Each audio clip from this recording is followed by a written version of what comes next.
چې الله رب العزت هغې خلکو ته خیري کړي دي چې هغه په خلکو باندې عیبونه لګوي خوشیشه او هغه سړي ته هم خیري کړي دي چې هغه په خلکو باندې عیبونه لګوي پناه خوشیشه یعنی کم سړی چې په خپلو اعمالو باندې خپل ځان نه خبر نه دی او د نورو خلکو په عیبونو پسې دی نو بیا پشي شام غیبتونه کوي او پشي شام د خلکو په عیبونو باندې باسونه کوي او خلک په مختلفو عیبونو باندې متهم کوي او دومره بدسترګې دی چې مخامخ په خلکو باندې طعنې لګوي او عیبونه لګوي او د لمز معنا دام ده چې دی د خلکو د عیبونو پسې دی د خلکو عیبونه راوباسي اوس دا کم سړی چې دا طعنې لګوي مخامخ او پشیشه نو د دې عنصر او د دې سبب اصل کې تکبر دی دا متکبر شوی دا کار ځکه کوي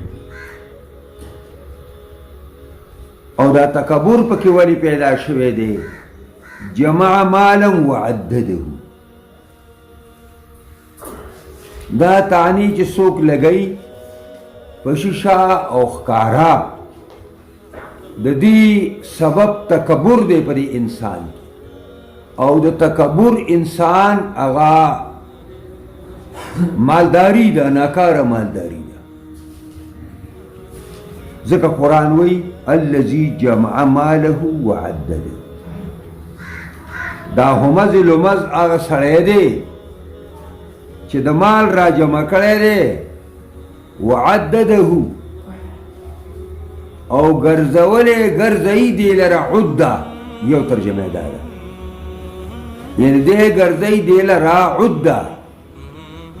د دې دپاره چې په دنیا کې زه اوسېږم نو د آفاتو بلیاتو مصیبتونو تکلیفونو پرې مال بچ کېږم د صوارفو د دهر دپاره او د مصایبو د دهر دپاره